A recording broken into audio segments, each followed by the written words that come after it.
I'm excited to chat with Mohit Rajhans, who is a meteorologist, which is a totally new term to me, and he is joining us. And if you want to learn more about Mohit, you can head on over to thinkstart.ca. Mohit, thanks for being here.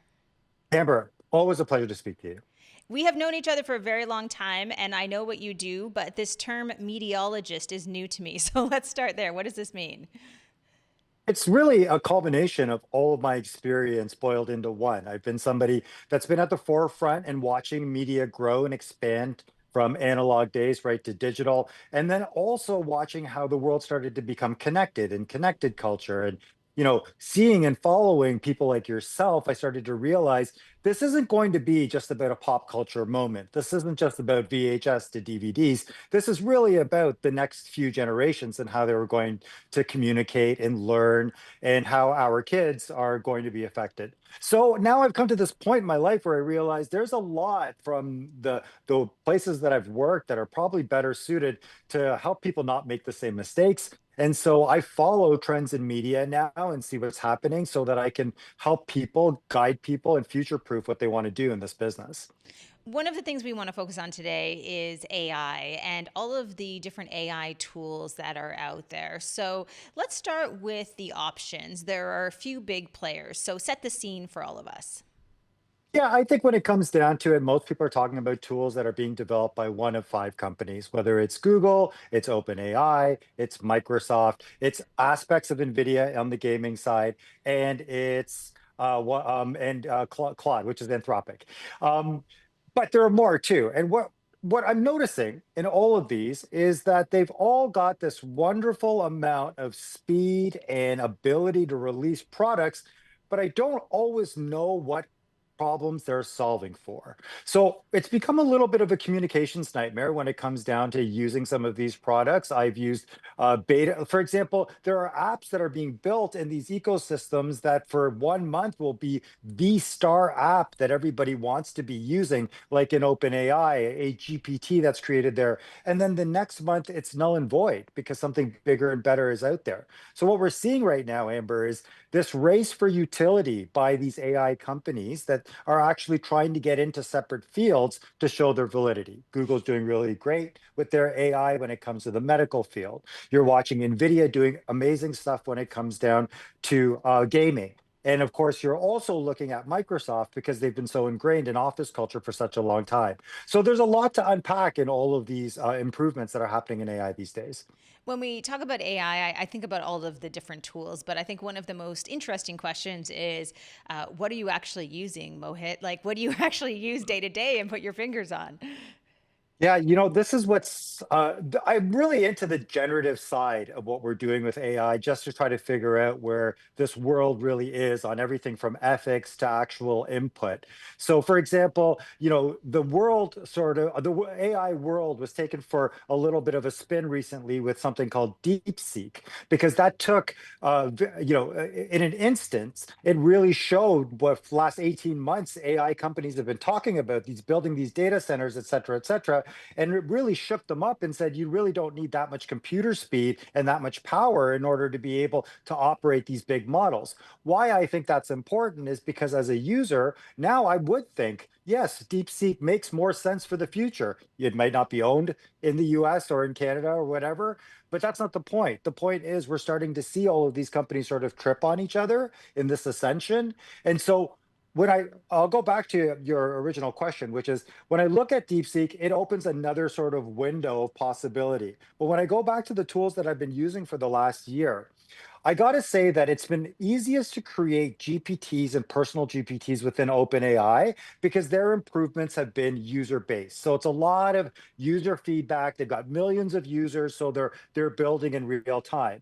Whereas with Microsoft, I found it a little cumbersome because many companies are still lost in the legality of what they're using and the information that they're using and how it's being reused in order to make reports. So each one siloed and actually used, I've noticed there's several different things happening. You have to continually learn. You can't stop for, once you've got, I'll give you an example. Sorry, I'm talking a lot now.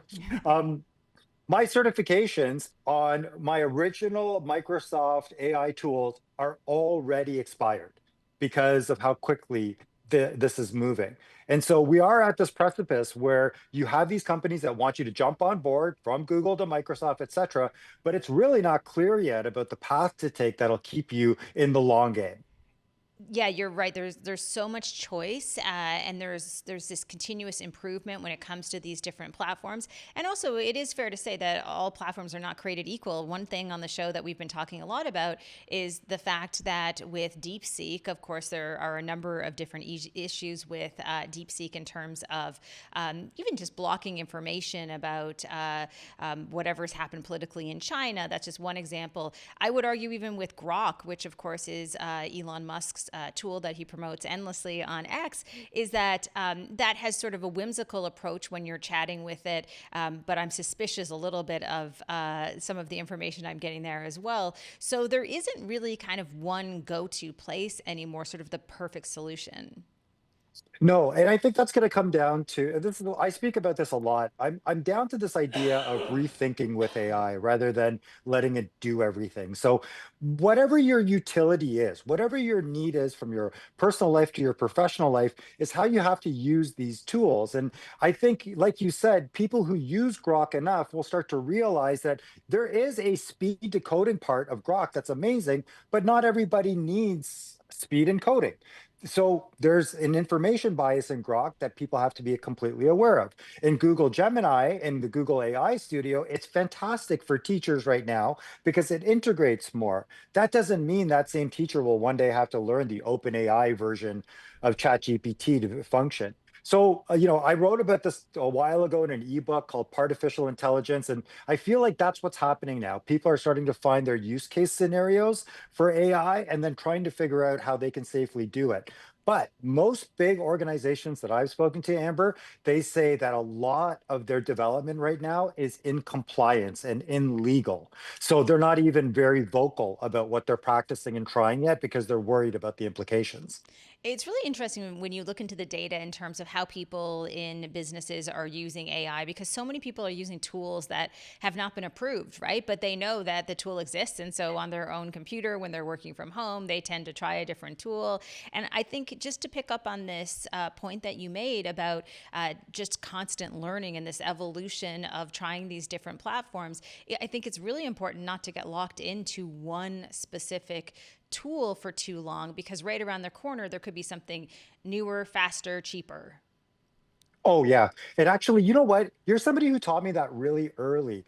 Other than telling me to stick to Mac products early, you were somebody, but there's some validity associated with this idea that it's all a buffet still. So we haven't even touched open source in this conversation where you're starting to see communities build real life solutions with AI that's being used and shared. One of the examples I'll give to you that I did was I started to try to calculate what went wrong with snow removal in our city this winter and where it might have been calculated better and differently. And I just started asking a bunch of different AI tools to put things together that would make sense. Now, I'm not a McKinsey consultant, nor am I qualified to do anything beyond tappity tap tap and try to figure it out. But it was remarkable because I realized from that these are those types of solutions, Amber, that will help silo people into finding actual validity and use. Otherwise, it's going to be a lot of noise about whose AI is faster, how did it get built, why do they care? Like, I mean, it's really almost futile to get people to try to buy in if they don't care about it at this point, because it's going to be so ubiquitous at some point.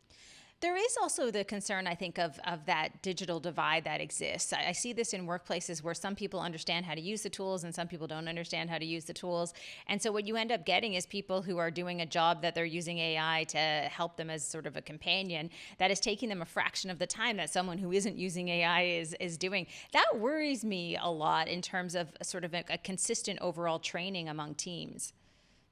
I think it changes culture as well. And when you consider how many people will feel undermined in the process, I think about the massive graphics department at an agency or people who need to storyboard for an animation company.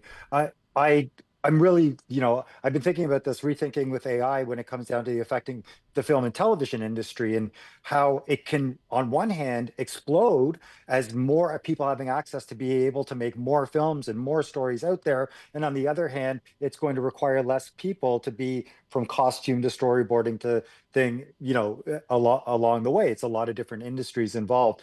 And so I think the culture of every industry is going to dictate how the adoption really happens.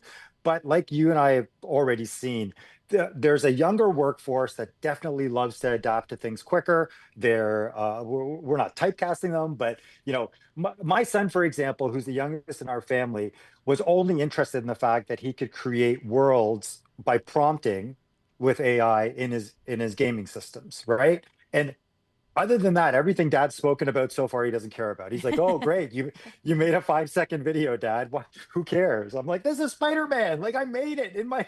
And he's like, "No, I don't care." So it just goes to show it's our interest levels too. But Amber, does it not worry you? I need to ask you this: the world that is the internet is not properly archived.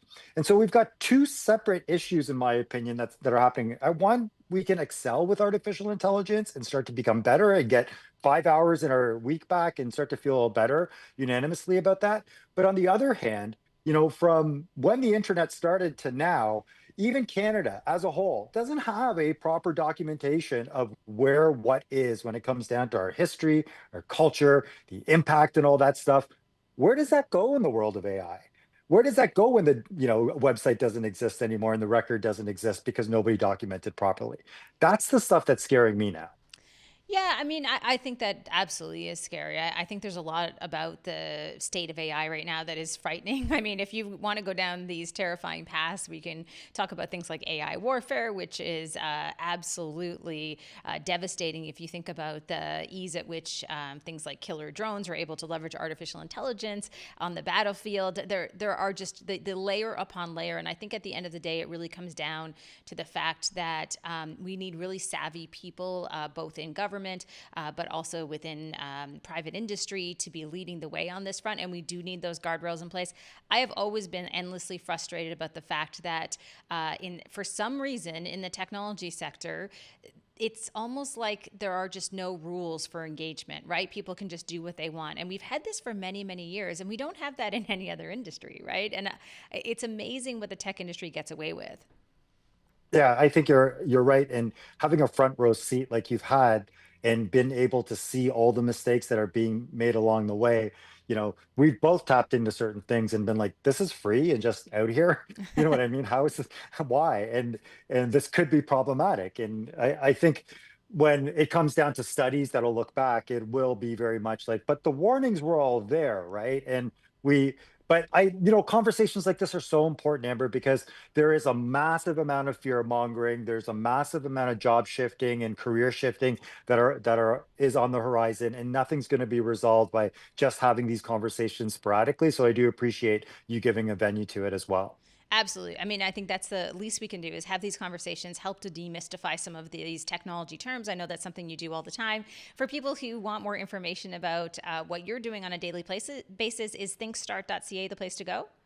Yeah, yeah, or you can just Google my name, just spell it properly, Mohit Rajhans, and you can find me wherever online. Now you're going to have to spell Rogers. You realize that after saying that. That's okay. It's Rajhans. There you go. Mohit, thank you so much for joining me today. Always a pleasure. Thank you.